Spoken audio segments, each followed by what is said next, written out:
everyone, I'm Kipp Wilkinson, and this is Reviews of the Nerds. Today I'm reviewing the Walking Dead Omnibus Volume 1 by Robert Kirkman. Rick Grimes awakens suddenly to find himself lying in a hospital bed. He staggers to his feet and makes his way out of the room, looking for someone to help him. He finds the hospital eerily abandoned.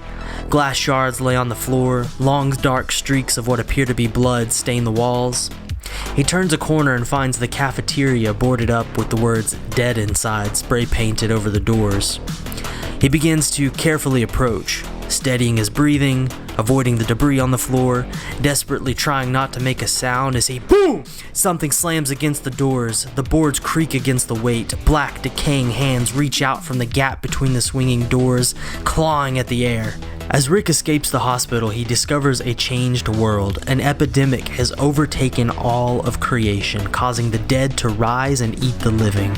Society has collapsed, and in a world ruled by the dead, the survivors are forced to finally start living. Like most people, I discovered The Walking Dead by watching the TV show. But last year I decided to pick up the comics and give them a shot. I was quickly swept away. Kirkman has some of the most emotional and jaw-dropping writing I've seen in comics. Let me just say that the show is nothing like the comics. I remember feeling so much dread and despair while watching the show. The message seemed to be that life was pointless and hopeless. But when I read the comic books, the message was the exact opposite, especially at the end. There is an ever-present promise in The Walking Dead that there is always hope, there is always a beacon of light shining in the darkness, and that there is nothing greater than caring for those you love. I give this omnibus a 9 out of 10. I'm Kipp Wilkinson, and remember, you can cosplay all year round, not just on Halloween.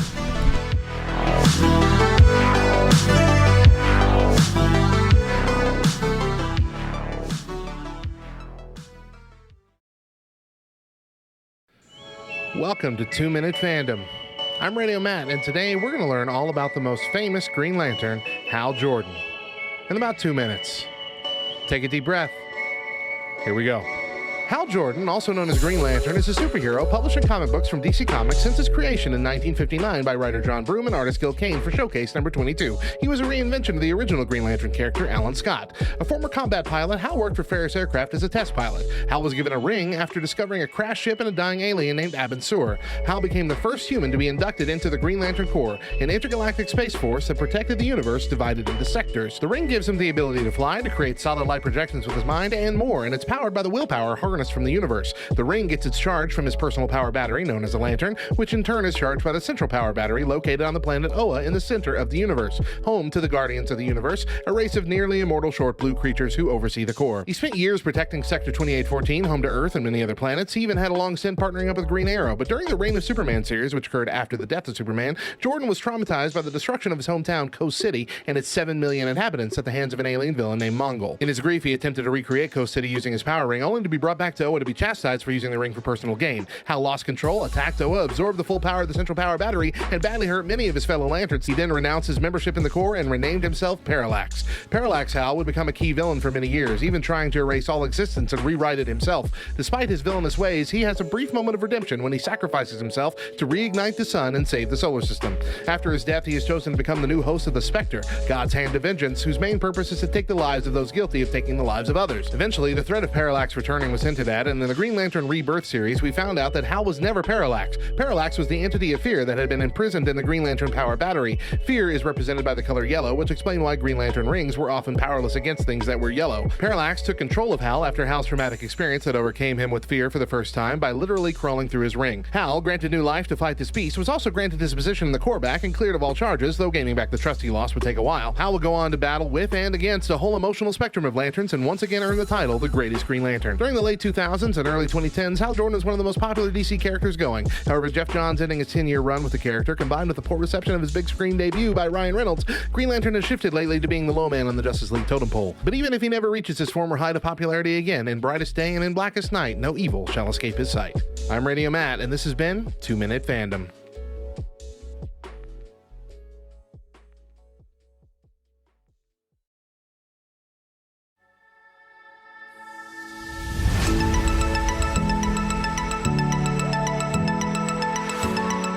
God will never give you more than you can handle. I'm sure we've all heard this common quote more times than we can probably count. We've probably even offered it in hopes of comforting a loved one during a difficult time, but have we ever stopped and really considered the meaning behind those 9 words? I don't know about you, but I fail at life daily, miserably. I am but human after all, imperfect and weak, but He is God, the God who just spoke and oceans separated. I'd much rather let Him handle my trials than be left to my failing care. So then why exactly are we faced with struggle and trial? Why is it that we are seemingly left to our own devices to possibly fail miserably at the task before us? Some have an opinion that things happen due to choices made by ourselves or even others in our life. Since elementary school, we've been taught cause and effect. It's a simple answer to life's burning question of why, but God is so much more complex than that. And in John 9, Jesus actually addresses that theory while talking to his disciples concerning the blind man, saying, "Neither this man nor his parents sinned, but this happened so the works of God might be displayed in him." In those times of trial or hardship when we want to comfort ourselves, let's remember it's not what we can handle, but what God can handle through us. His strength, our vessel. Just as David wrote in Psalm 121, "Lift your eyes to the hills, for that is where my help comes from. My help comes from the maker of heaven and earth. He will not let you fall or stumble. He is your keeper, and he does not sleep while keeping watch over his flock."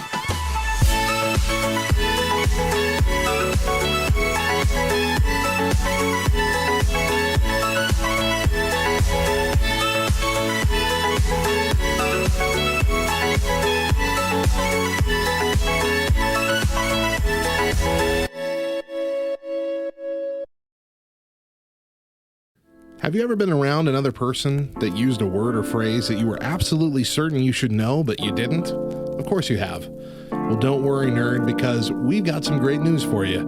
You're about to learn something brand new. This is the real world, bub, and you need to learn to hold your own in a nerdy conversation. So pull up an ear and pay attention, because LTN has another nerdy definition for you. Today's term is Muggle. The word Muggle, as it's most commonly used, comes from the world of Harry Potter, and it's used to denote a non-magical person, as in, just normal people. However, the term's usage has grown over the years. The first expansion was used to refer to anyone who doesn't know about or enjoy the Harry Potter series at all. Further still, its use has expanded beyond Harry Potter to refer to anyone who is an outsider, someone with no knowledge or interest in a specific area of nerd culture. For example, I really enjoy anime, but my dad is such a muggle about that stuff. So, next time someone calls you a muggle, you can calmly explain that if you were really a muggle, you wouldn't understand that reference.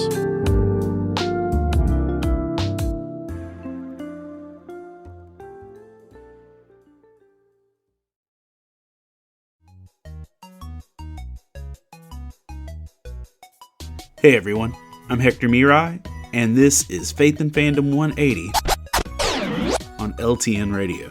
So this past weekend, I did a Comic-Con in northern Georgia. And this was the second round of a Comic-Con franchise some friends of mine started a few years ago. Now, when they started their franchise, they went swinging hard. They got the biggest convention center in Savannah. They got like top shelf A-list guests.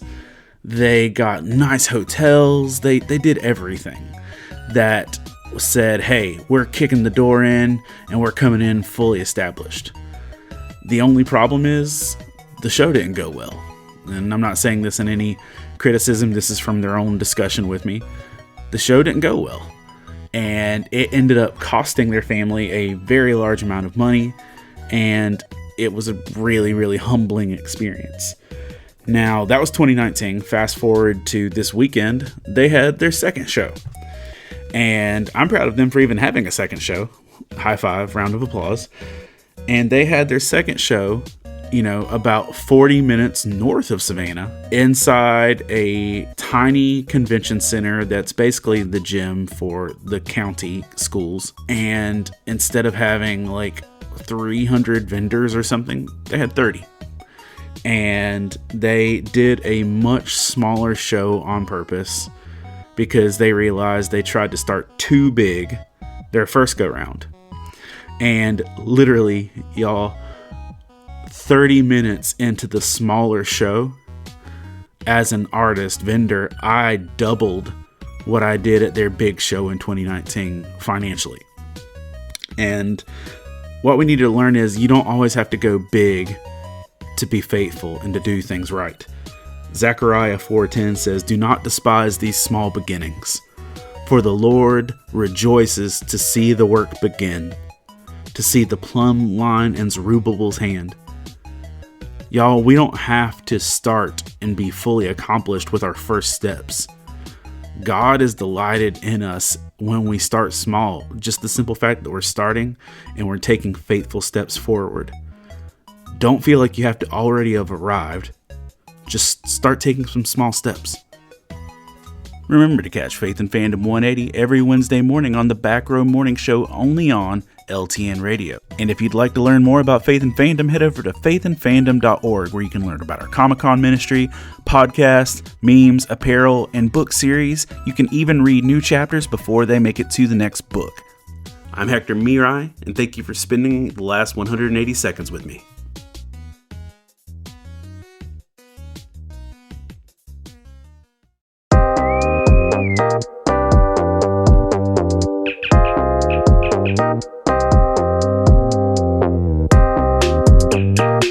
This week in Nerd History, I'll be back.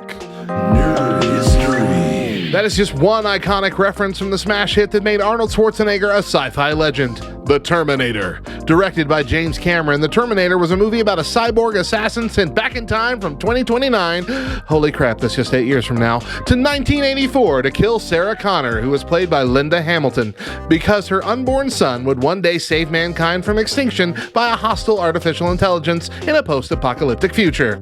It premiered on October 26, 1984. Defying low pre-release expectations, The Terminator topped the US box office for 2 weeks, eventually grossing $78.3 million against a modest $6.4 million budget. It is credited with launching Cameron's film career and solidifying Schwarzenegger's status as a leading man. The film's success led to a franchise consisting of several sequels, a television series, comic books, novels, and video games. In 2008, The Terminator was selected by the Library of Congress for preservation in the National Film Registry as culturally, historically, and aesthetically significant. James Cameron claimed to have devised the premise of the film from a fever dream he experienced during the release of his first film, Piranha 2: The Spawning. But writer Harlan Ellison stated that he believed the screenplay was based on a short story and episode of The Outer Limits he had written entitled Soldier, and threatened to sue for infringement. Orion settled in 1986 and gave Ellison an undisclosed amount of money and an acknowledgement credit in later prints of the film. Cameron tried to convince Orion not to settle, claiming that he did not plagiarize the story, and even went as far as to offer to pay for any damages if they lost in court. However, because of a gag order, he was unable to tell his side of the story or talk about the case at the time, so to anyone paying attention to the debacle, they would most likely automatically assume the worst. But whatever the case of its origins, it remains one of the most beloved sci-fi films of all time. And its sequel, Terminator 2: Judgment Day, also receives high praise as one of the greatest sequels ever made. As for the rest of the film series, well, the last two movies were both intended to start a new trilogy of films in the series, and both of them had those plans canceled due to poor audience reception, even with James Cameron back partly at the helm for 2019's Terminator Dark Fate. Might be best for Hollywood to just say, the Terminator won't be back. I'm Radio Matt. See you next time for more Nerd History.